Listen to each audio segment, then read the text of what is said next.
Hi guys, my name's Emma and let's talk spooky stuff.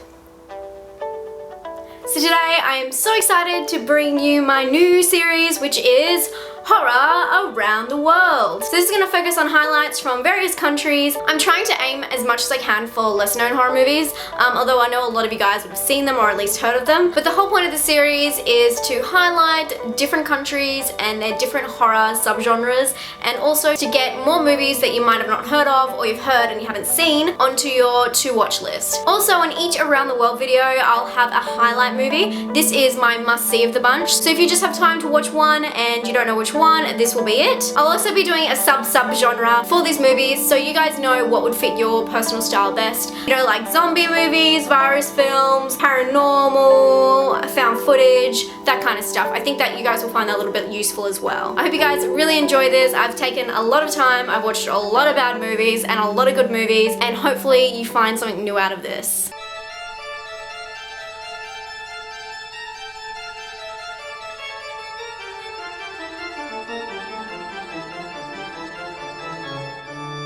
So I'm gonna go out on a limb here and say that Japan is the horror capital of Asia, or it's known as that, for things like Godzilla, The Audition, Grudge, Ring, One Missed Call, Dark Water, things like that. I'm gonna try and point out some lesser known or just ones you probably wouldn't have thought to watch. I want you guys to know I've watched a lot of bad movies to get this list here, so hopefully you will find something you like in it.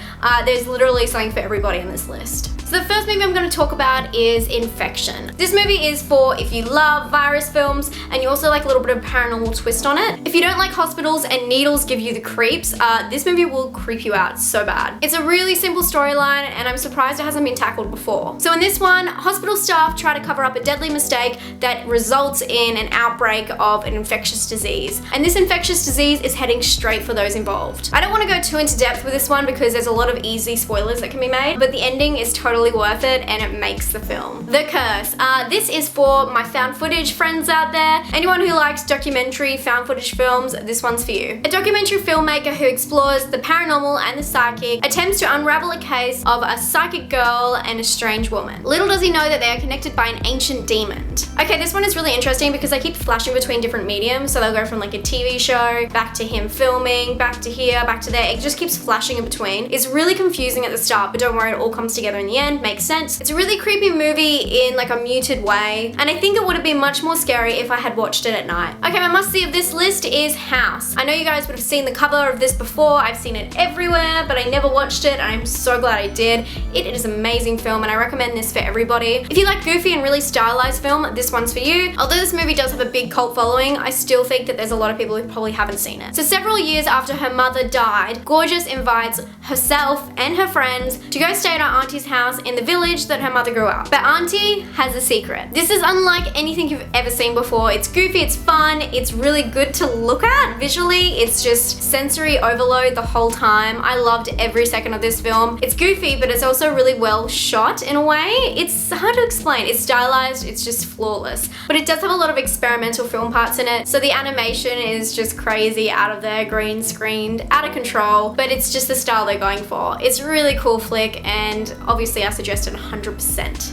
Okay, I'm gonna try my best to pronounce this one. It is Noriko's Dinner Table. I watched this one actually just yesterday, and it is a roller coaster. It's 2.5 hours of really interesting character development. This one I'd more recommend for people who like psychological thrillers with horror themes. It's more of a drama horror, but there's definitely horror themes there, and it is pretty unique. If you've seen Old Boy or Cure, it's kind of on the same wavelength as that. So a 17-year-old girl runs away from home to go to Tokyo to meet people that she's been speaking to online. She meets her idol in a way, who turns out not to be who she says she is. She's just playing a part. I don't want to get too in depth with this. Sorry if this doesn't give you enough information. If it doesn't, go over to the IMDb page. But I just want to make sure that it isn't ruined for you in any way. But obviously I have it on this list because I recommend it, and I recommend it to people who like psychological thrillers and drama with horror. So if that's you, definitely give this one a watch. 2.5 hours is a long time to commit to a movie that you are unsure about, but I've done the work for you. Trust me, it's a payoff. Okay, there's two last films I want to talk about today. They're both really slow burn films, and I would give these guys the sub